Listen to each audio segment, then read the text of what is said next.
Thank you for those questions.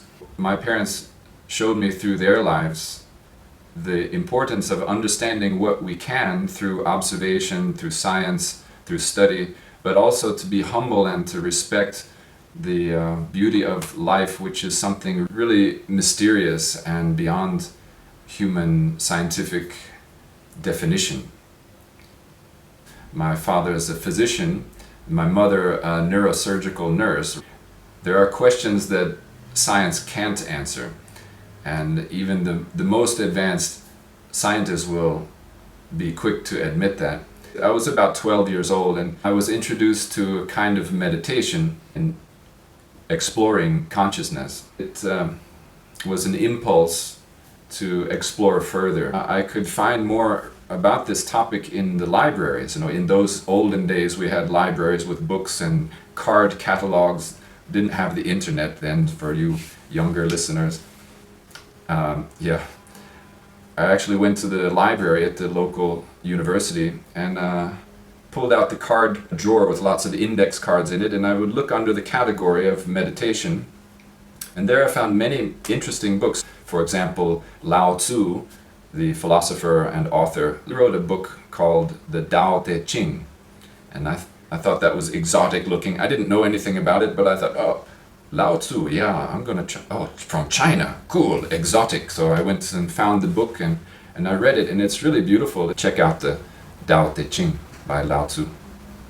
When I graduated from Duke, I explored a lot of different careers, including teaching. I was a school teacher for 8 years. I worked for a member of Congress for a couple of years, and I was a professional photographer, artist for a couple of years, and also I started my own business in IT consulting, and was in the computer world for quite some time, more than 10 years, before I realized that it wasn't the optimal way for me personally to live physically and mentally. I felt more stress, which brings me to how I got interested in yoga asana.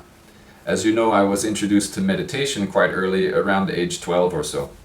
And it wasn't until my 30s, mid-30s I think, when my girlfriend at the time, she introduced me to yoga asana. She really encouraged me, no, I can't say encouraged, she pushed me to start yoga asana, stretching, because I had pain in my back, chronic pain in my low back. She got me to try it, and even I resisted it. No, yoga, no, that's for girls, that's for you and your girlfriends, I don't do that. I'm a big tough guy. She said, oh yeah, tough guy? Okay, let's see you touch your toes. And I said, you mean now? She goes, yeah, now, why not now? With you watching me? She goes, yeah. Okay, here I go. And yeah, I couldn't do it. I could only go, not even 90 degrees toward the floor. There was no way for $1 million could I touch my toes. So that was a skillful way for her to kind of embarrass me out of my tough guy facade, peel that away and say, look, you could use a bit stretching, right? So and she showed me. I said, okay, show me one or two things. And it was immediately helping. My back felt relieved. Within a few days I could tell, wow, I should keep this up. And I did. And every day for the next year I went to a class in the local community there in Little Rock, Arkansas. And a great teacher there, Cliff Riggs. Thanks, Cliff. He's an Iyengar-style yoga teacher. Wonderful. Take his class if you're in Little Rock. I got some good training. So, another question. What drew my interest and my focus so completely from all these other diverse fields of careers and study? The practice of yoga asana was such a revelation for my fitness and comfort and well-being, you could say. Physically as well as mentally, I felt better, less stress, more balanced emotionally. So on those levels I could see immediately the value of yoga asana and the other yogic practices, meditation, etc., ahimsa. I started to teach and realized that I could leave my other career options and shift more fully into a life exploring yoga. I didn't really entertain the thought I could really be a yoga teacher full-time and survive financially, but I saved up a little bit money from my other jobs. A challenge for sure. There were times, a lot of times I questioned, well, what will I do next? But I don't regret it for a moment. I've had a wonderful, it's been now more than a dozen years since I made that change, and I've been teaching and practicing yoga as a full-time endeavor since then. The career of yoga teacher is quite beautiful. I love you all, and I learn from each encounter different paths that you have come through to reach some questions and transformations in your life, and it's just such a joy to be part of that. Mainly I see myself as a continuing yoga student and yoga practitioner. My job is such a delight because I see other human beings reflecting back to me many of the things that I need to review in my own practice. So it's a community affair, actually. And lastly, some of my most influential teachers. I have many influential teachers, so I'm going to condense the list a bit, and I'll just give you a few names. Swami Bua, some reports say he was up to 116 years when he passed away a few years ago. Very kind and humble, but also very strict and very strong. Even in his 100+ years, he had incredible muscle definition and posture and presence. He radiated steadiness and compassion. When you looked at him, he really looked at you like he loved you, because he really did. And you could feel that in his presence. He didn't have anything to prove that he was the big yoga teacher. He didn't have any logo on his chest. He had no sign on his door, yoga studio, nothing. He had no website, no business card, no email address, only a little space.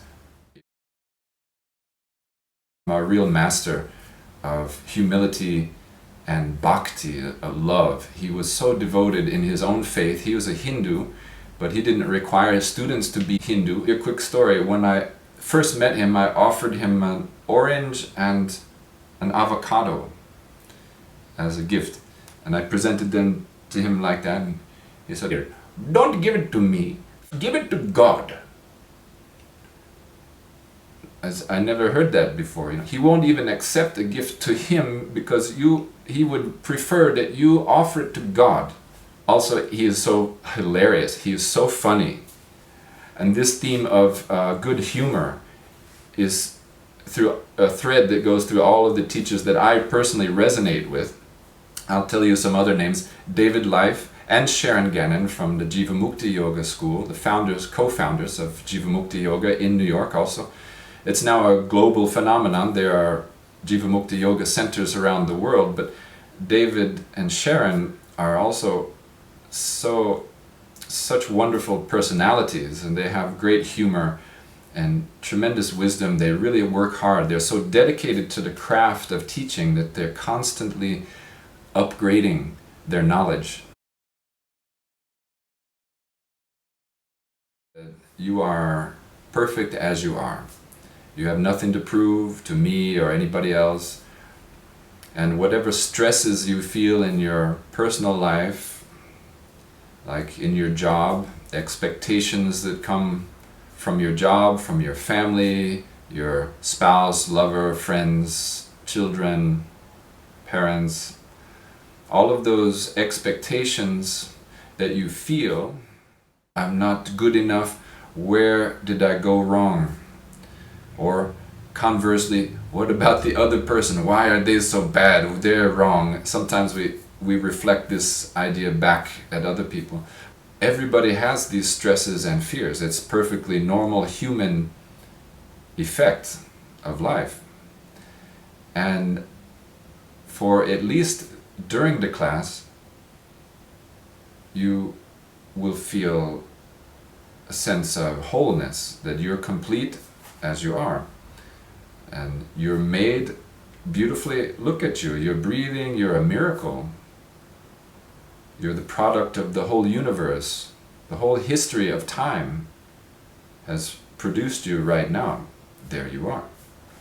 And all of the other temporary short-term concerns about, is that person's view of me correct, or is my view of myself strong enough? What's wrong? We can let it go and feel well, feel the wellness that's already in you. Let that grow. Feel your body as complete and healing and growing stronger. That's what the yoga asana and yoga pranayama, meditation, ethical behavior, all of these things that we practice in yoga come together for that purpose, that you feel well in your own body, in your own mind. Consequently, you will naturally interact with the world around you, other beings, people and animals, and the environment itself with more respect and understanding. So that's what I hope everyone comes away with if you attend my class. Thank you.